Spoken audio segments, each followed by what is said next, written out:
नमस्कार, मोरू राठौर अपडेट में आप सभी का हार्दिक स्वागत है। और इस वक्त हम मौजूद हैं एफएफसी कॉर्नर जो स्टेशन चौराहे पर स्थित है। रामगंज मंडी के कुछ ऐसे उलझे हुए मामले जिन्हें सुलझाने के लिए एक चर्चा का विषय होना चाहिए।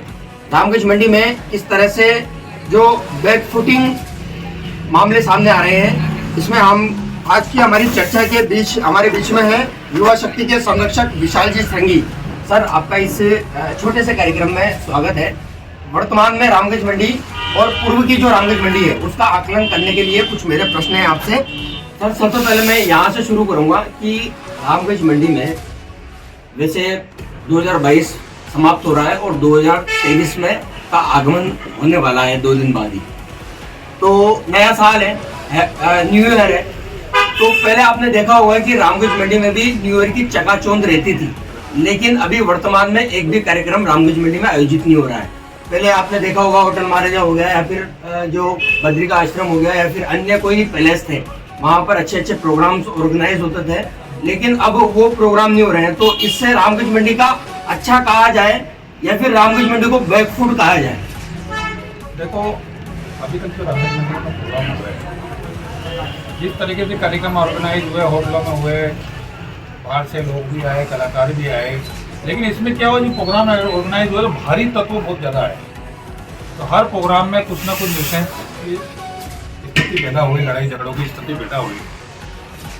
बरस पे इनको ये काम करना चाहिए था कि सांस्कृतिक प्रोग्राम के तहत कोई अच्छी ऑफिशियल लाइन के हिसाब से और रामगंज मंडी लोकल लोगों को ही ज़्यादा तवज्जो मिलनी चाहिए, जबकि लोकल के साथ साथ बाहरी लोगों को भी इनवाइट किया गया, जिससे ये माहौल खराब हुआ तो लोगों ने जाना। चलिए, मतलब आपने देखा होगा कि रामगंज मंडी में एक ऐसा मामला है जो पूरा उलझा हुआ है, तो आपके माध्यम से उसको सुलझाने का एक प्रयास रहेगा। आपने कितना उस पर गौर किया है ये भी देखने को मिलेगा कि रामगंज मंडी में पहले फेमस शॉप हुआ करती थी, दुकानें हुआ करती थी, चाहे कचौरी सेंटर की अगर बात की जाए, समोसा सेंटर की बात की जाए या फिर जनरल शॉप की बात की जाए, अपने अपने क्षेत्र में सभी फेमस दुकानें रहा करती थी। लेकिन अभी वर्तमान में रामगंज मंडी व्यापार की यही स्थिति है कि चाहे अगर कचौरी सेंटर की बात की जाए, समोसा सेंटर की बात की जाए, सब सामान्य रूप से हो गए।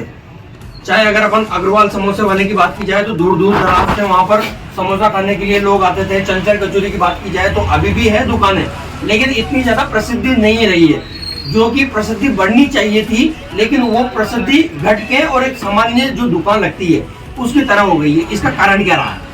कारण महत्वपूर्ण कारण तो ये रहा है कि पहले तो 2-3 दुकानें हुआ करती थी, धीरे धीरे रामगंज मंडी व्यापारी की नकली है तो बहुत सारी दुकानें आ गई, सबका अपना अपना डेवलप हुआ। तो वो क्या है कि जो ग्राहक है वो बढ़ते चले गए और दूसरी चीज़ डाइवर्ट हो गए।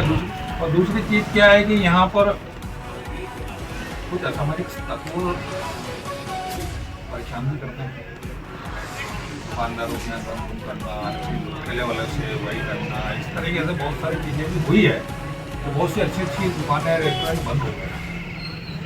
तो प्रॉपर नगर यहाँ रामगंज मंडी सिटी में कर लेते हैं, लेकिन यही चीज़ें सीमेंट रोड पर नहीं हो पाती।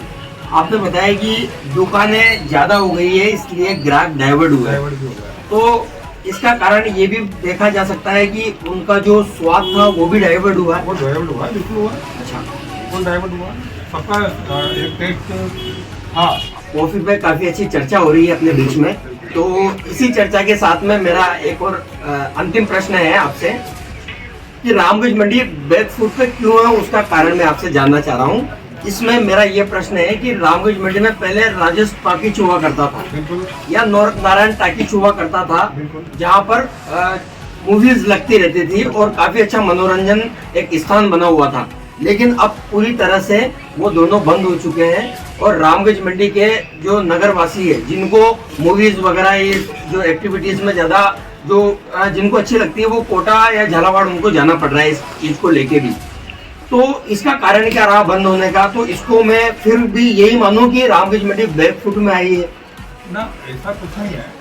पहली बात तो क्या है कि जैसे आज पहले का टाइम अलग था, आजकल का समय अलग है और हाईटेक टेक्नोलॉजी आ गई है। उस टेक्नोलॉजी से रामगंज मंडी में ट्रीटमेंट है और अब जो पहले थे तो भी वो कुछ असामाजिक तत्वों की वजह से ही आए दिन कुछ ना कुछ गड़बड़ होना करना, तो उस वजह से सबने बंद किए।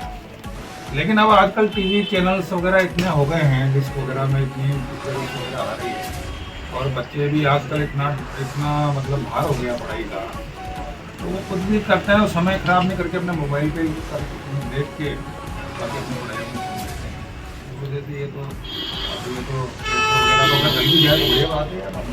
आपको क्या लगता है कि अगर इन फ्यूचर यहाँ पर अगर कोई थिएटर डलता है, कैसा चलेगा और क्या रिस्पॉन्स रहेगा? नहीं चलेगा तो बढ़िया चलेगा, और वो उसी तरीके से हाईटेक टेक्नोलॉजी से डले, मतलब अनुशासन पूरी तरह से रहे, है ना, असामाजिक तत्वों पर पूरी निगरानी कुल रहे। मिला के कि हमारी भी जिम्मेदारी बनती है। रामगंज मंडी के जितने भी हम लोग हैं, हमारे जो भी भाई बहन हैं, जो भी है आसपास, जो भी नागरिक बंधु हैं यार, सबकी जिम्मेदारी बनती है कि